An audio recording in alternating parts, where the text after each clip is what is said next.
Greetings adventurers, this is Lorne, your guild advisor, with a story discussion video for the first part of the DanMemo Japanese 3rd anniversary event, Astrea Record, The Rise of Evil.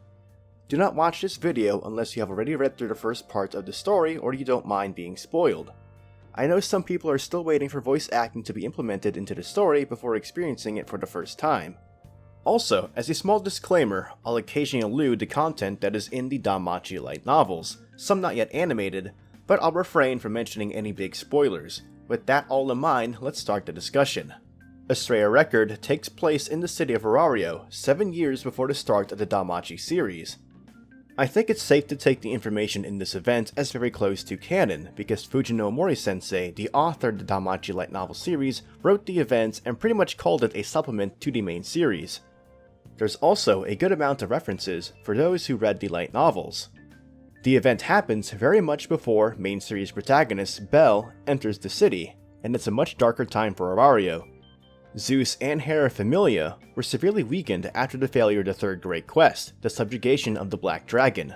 Freya and Loki Familia chased the two weakened Familias out of the city, but Evilus, a large organization of dark Familias led by evil gods, came out of hiding as a result and regularly terrorized Orario and its people.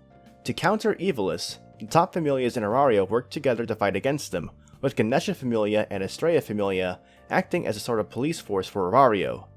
This event, Astrea Record, fittingly is centered around Astrea Familia, Ryu's previous Familia, before they were tragically killed 5 years prior to Danmachi present with the exception of Ryu. Through Astrea Record, we get to experience the dark days of Orario through a Familia that is no longer present. We also get to see a new side of Ryu, with her being much younger and naive, being only 14 years old. Seeing her being lively and interacting with the different members of the Familia really gives us a new perspective on her character. The event starts with Belle asking Hermes, who is holding flowers, why the city is quiet. It is to honor the memory of those who passed all those years ago during the events of Astrea Record. Ryu is seen on the 18th floor of the dungeon, visiting the graves of her fellow fallen members of Astrea Familia, reflecting on past events. Keep in mind that Astrea Familia perished 2 years after the event of Astrea Record. We won't see the prominent members die in this event, but it's possible that the event will allude to their deaths at the very end of this event in a flash forward back to the present day Ryu. Ryu calls their names in a very specific order, an order that may be recognizable to those who have read future Danmachi light novels, which I thought was a nice, subtle touch. Astrea Record quickly introduces us to 3 very prominent members of Astrea Familia: Elise, the captain of Astrea Familia, Kaguya, who is vice captain, and Lyra, a somewhat cynical pink-haired prum. Along with Ryu, these 3 are the main faces of Astrea Familia. And of course the goddess herself, Astrea, really is the personification of justice, with her gentle and very caring attitude. You can really tell the respect that everyone in Astrea Familia has for the goddess, except for Elise, who is perhaps sometimes too oblivious to her own over-friendliness to the dismay of her fellow Familia members. But perhaps Elise's eccentric attitude is exactly what a Familia needs in a leader during the dark days of Orario. One interesting tidbit we learned about Elise and Ryu is that Elise saved Ryu from a man named Jura, 3 years before Astrea Record starts, so Ryu would have been 11 at the time. Jura is a rather significant name for those who read the light novel, so this is a really cool touch as well to the backstory between Elise and Ryu. Kaguya, an uptight lady from the east, brings out a side of Ryu we never get to see. We normally think of Ryu as calm and collected, the epitome of a once experienced adventurer, but in her younger days, she often bickered with Kaguya. They act as rivals towards each other, where Kaguya criticizes Ryu's naivete, and Ryu in turn is frustrated with Kaguya's pragmatism. Other than the main 4 members of Astrea Familia, Elise, Kaguya, Lyra, and Ryu, one other character from the Familia got a character design for the event, Neze. According to Mori-sensei, the development staff was only able to spare time to create a design for Neze. Elise, Kaguya, and Lyra already had designs from previous Danmachi material, so Neze is actually an original design for the game. Sorry other members of Astrea Familia, maybe another time. One character introduced through this event that up-to-date light novel readers will appreciate is Ardee. They really make this younger sister of Shakti a very lovable character with a very positive view on justice, as she believes in giving people second chances. Some of my favorite quotes from Ardee are, "Justice goes around and comes around," and what I want to do right now is make you smile, Leon. You'll actually notice that the majority of the characters in this event call Ryu by her last name, Leon, with Astrea the goddess herself being a rare exception, a small point to keep in mind. Ardee really is a ray of sunshine that is quite rare in Orario's dark days. Her scenes with Ryu are precious and wholesome, but unfortunately she meets an untimely end in this first part of the story. Omori-sensei did a good job establishing the bond between Ardee and Ryu in the short amount of time we knew her, and the effect is amplified when Ardee meets her fate, and you see the reactions both Shakti and Ryu have. This scene in particular would be chilling with voice acting, and I really hope to rewatch this event with voices when they do get added into the game. The first part of this event really focuses on introducing us to the characters in Astrea Record and how they lived their lives during Orario's dark days, as it sets up a cliffhanger at the end, making us wonder how the adventurers of Orario will combat the tragedy that unfolds at the end. The event opens with Astrea Familia and the other Familias discovering that for some reason, Evilus is stealing the hammering or ignition systems from magic stones from factories. They question why Evilus would target this in specific, but if you have read the Zard and Alfia novels in particular, you might already have a clue on where this is leading. We of course later find out that they used the system to make bombs and also outfit all the members of Evilus as potential suicide bombers, something that is rather dark for the series if your only exposure to Danmachi is through DanMemo or the anime. Then, over the course of the event, we are introduced to quite a few members that make up Evilus. If you played DanMemo during the 2018 Christmas event, you recognize Vito, an original character that Omori-sensei actually made for that event. The Christmas event may not be canon, but by reusing his character, Omori-sensei is pretty much saying that Vito was at least an actual member of Evilus. He was a fun character then, and still is a fun character in this event despite his wickedness. I especially enjoyed his exchange with Kaguya, when Kaguya calls him trash and that she spit on him and squashed him under her foot. Ugh. You'll recognize all of his act if you are familiar with Zard and Alfia and realize this is before his supposed death during the nightmare at the 27th floor in which he led Evilus in murdering countless adventurers where only Philbus of Dionysus Familia survived. I personally am not too fond of his character, but what is more interesting is the character he converses with in this event, Zard, a level 7, formerly of Zeus Familia. I'll cover him more in depth later. My favorite of the three main Evilus members is the final one, Valletta. Nicknamed Arachnia, she's a level 5 which automatically makes her a huge threat because even Astrea Familia's strongest, Elise, Kaguya, and Ryu are only level 3 at this point in time, with the Loki Familia trio, Finn, Riveria, and Gareth, just matching Valletta at level 5 themselves according to a tweet from Omori-sensei. He also mentions that of the Orario adventurers, only Otaro is level 6, along with former Freya Familia captain, Mia Grand, who is freshly retired during this event, now the owner of the Hostess of Fertility, who also employed Anya Frommel, level 4, and sister of the level 5 Alan. Going back to Valletta, she's a very eccentric and vicious character, the kind of character that's a fun type of crazy, unlike how I feel about all of us. I can't exactly express why I find her a compelling character, but even Omori-sensei was surprised at how popular of a character Valletta is, especially with how cruel and relentless she is in just this first part of the event. Her rivalry with Finn is also an interesting aspect to her character as well. I talked about the main members of Evilus and hinted at Zard, but haven't touched on who seems to be the big bad of the event, Erebus. In Greek mythology, Erebus or Erebos is the god that represents darkness, and Erebus himself is yet another character Omori-sensei created for this event. We are first introduced to him as he pretends to be a poor and aloof god in front of Elise and Ryu, calling himself Ellen, though I'm pretty sure this was supposed to be translated as Eren, since I'm quite sure he's intended to have a male name rather than a female one. At the end of part 1, we see that he intends to plunge Orario into chaos through Evilus's plan to send multiple gods back to heaven, wiping out familias as the adventurers tied to them had their blessings locked and thus become as weak as people without blessings, easily becoming massacred. He also antagonizes Ryu specifically and questions her sense of justice, calling it self-serving. This enrages Ryu, who denies this, to which Erebus mocks her, saying that in the end her justice will leave her alone but nothing in return, which leads Ryu to constantly search for an answer, later asking Ardee and Astrea for their meanings of justice. Ryu searching for the meaning of justice is actually a big part of her character that is revisited in other material, and this event does a good job of showing why. Going through this event really makes you wonder what Orario would be like if Astrea Familia was still around in present-day Orario. The members of the Familia were all level 4 and 3 before the Familia was destroyed 5 years ago from Orario present. One would imagine that they would be filled with potential level 6s and 5s if that were the case, making them a Familia that could rival both Loki and Freya Familia. This event makes that potential future hurt even more when you have characters like Gareth and Riveria saying that Astrea Familia are the hope of Orario and that they'll lead the city to a brighter future. During a meeting between Familias discussing Evilus, Finn admits that he had a feeling that magic stone ignition systems were being used to make bombs, and thought stationing too many guards would arouse suspicion from Evilus, which makes Kaguya angry at the fact that Finn took a chance to gamble on lives, almost as if channeling the frustration that Ryu would have as well. Despite their bickering, Kaguya and Ryu do think alike at times. You can see the difference between how Astrea Familia would handle situations opposed to how Finn would.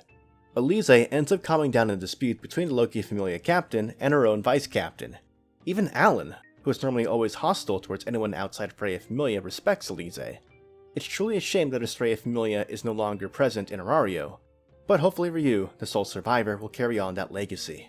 Before diving into Zard and Alfia, I'd like to highlight some of the small details throughout this event that I really appreciate. Remember that this event is 7 years in the past, so characters like Osvi, who is only 15 here, are much younger. In Astrea Record, she is not yet the captain of Hermes Familia, but rather a woman by the name of Lydes. This is the first time that Lydes has ever been mentioned through DanMachi material, so I thought that was very interesting, especially more so, knowing that she seems to have an aloofness similar to Hermes, dumping tasks on Osvi. Poor Osvi. Artemis, the goddess from the DanMachi movie, Ardee Orion, is also mentioned several times when gods compare her to Astrea. Though Ardee Orion is not canon, Omori-sensei seems to be hammering in the fact that Artemis herself is canon, even if the movie isn't. She's actually mentioned in the second light novel of the series, but it's cool to see her be continually acknowledged in more DanMachi material. During Evilus's raid, Finn shouts various orders, among them Sensubuki from Ishtar Familia, which is a bit confusing since that seems to imply that Subuki is in Ishtar Familia, but personally I think this is more a translation error which should actually read, send Subuki to Ishtar Familia. I highly doubt that Subuki belonged to Ishtar Familia, since one of the conditions to leave it would have been to basically been bought from the Familia.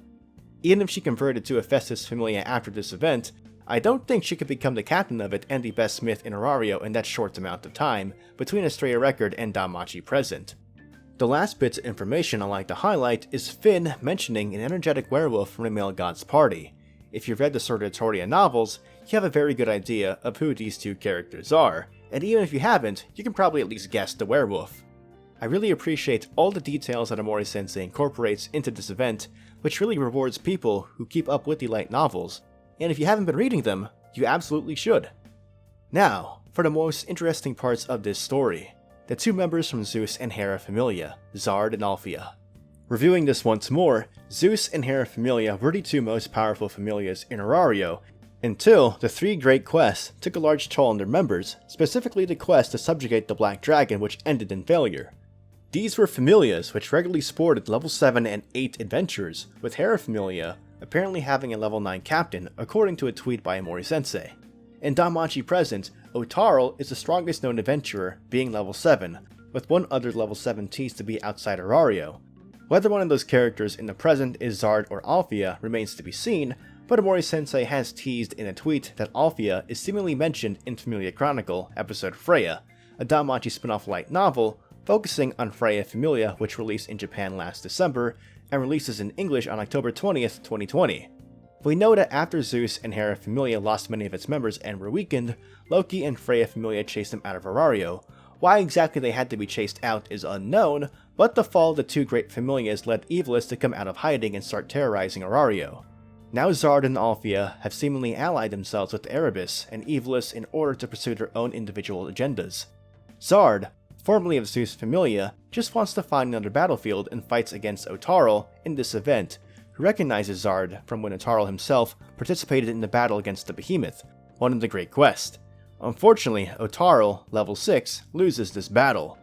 Though considering that we know Orario is still standing in the present day, we know that someone had to have defeated Zard, and who other than Otaro, who seems to have new gear in the event promotional video, and now has the perfect opponent to show how he gained the right to become level 7. Alfia is also level 7 and always seems to have her eyes closed in her art. Whether that means she's blind, or if she's one of those characters like Loki who only opens their eyes when they're serious remains to be seen. She seems to have two very powerful magic skills, Ataraxia, which completely nullified one of her various strongest attacks, Wormfalviter, and Gospel, a magic skill she used to take out multiple level 3 and 4s in quick succession. I'm very interested in learning how exactly these two magic skills work. If both Zard and Alfia were this powerful, it makes you wonder why they hid themselves, since it appears that no one from Orario realized they were alive. At the very least, it seems Alfia has some reason to hate Orario, since she claims to be in on this plan because she is disappointed with the city. I'm very curious to see how the adventures of Orario will fight against Zard and Alfia. It seems the event is setting up Zard vs Otaro and possibly Reveria and Gareth against Alfia. Astrea Familia are supposedly the main characters of this event, so it makes me wonder what they'll be able to do. Perhaps a threat more close in level to them will reveal itself, or they'll fight against Olivus, Vito, or Valletta. One other cool piece of lore we have from this event is the magic branch from Ryu's hometown forest, Ryomelia. This is undoubtedly the branch that will eventually be shaped into her weapon, Alv's Lumina. Her current unit art is that of a regular metal sword, but the 3rd anniversary logo has her hold her signature wooden sword, so I'll imagine we'll see Ryu fight with her newly crafted weapon towards the end of this event, and we'll possibly see how she, Elise, and Kaguya all gained the right to level up to 4. And there's no way I can talk about this event without addressing the bombshell that was dropped at the very end. Finn told Reveria that she was allowed to hate and ridicule him for wanting to use the one and only 9-year-old eyes to fight against Evilus in some way. It's hard to support Finn with this questionable decision. Volume 9 of Sword Oratoria does go into Ainz's past for a little bit, and at best, she is level 2 during this story, so I'm really unsure on what exactly Finn plans to do with her, except just have an extra adventure on hand. She does have a rather interesting skill that readers of the Sword Oratoria light novels will know about, but it shouldn't do anything substantial against the human enemies of Evilus. I'm really curious on what Omori-sensei is planning to do with her. Now, as for new playable units I'm expecting to see in the next parts, I'm still crossing my fingers for Erebus, Alfia, and Zard. This event is providing so much material for brand new units, and we got them with Elise, Astrea, and Ardee, but I want so much more.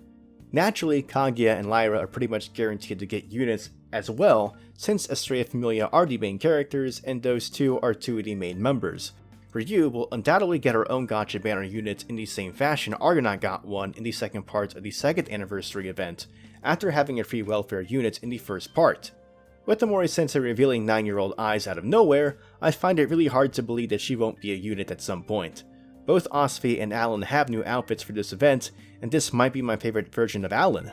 He really works that half-blue, half-black outfit quite well. I'd really like a Valletta unit too, but I highly doubt we'll be getting that unless somehow Part 2 is a full-on villain gacha, and Part 3 is a hero's gacha, with Otaro in his new armor being one of the new units as well.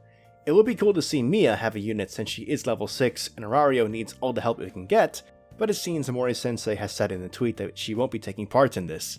Though part of me is hoping that he only meant the first parts of the event and not the whole thing.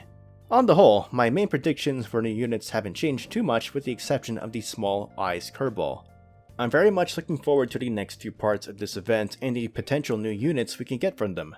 And voice acting. Dear Lord, this event would be a joy to listen to when we get voice acting implemented into the game. I understand the delays are due to COVID, but I really want to hear all these emotional moments and voices given to all these new characters like Astrea, Lyra, Kaguya, Alfia, and Zard. I really want to hear what Masaoka-san, voice actor for Belle, sounds like for Erebus. It's going to be amazing whenever the voices are added. Anyway, this video has gone on long enough. I'm sure there are tons of moments and details I didn't cover, so I'd like to hear your comments on what were your favorite parts of the story so far and what you're looking forward to seeing. What characters do you hope will get new units? How do you think Orario will fight against Zard and Alfia, two absolute powerhouses? What exactly does Finn plan to do with Small Eyes against Evilus? We won't have to wait too long. If you'd like to see more DanMachi content, please like this video, subscribe to the channel, follow me on Twitter, and join my Discord. As always, continue enjoying your time adventuring Orario and the dungeon. This is Lorne, your guild advisor, signing out.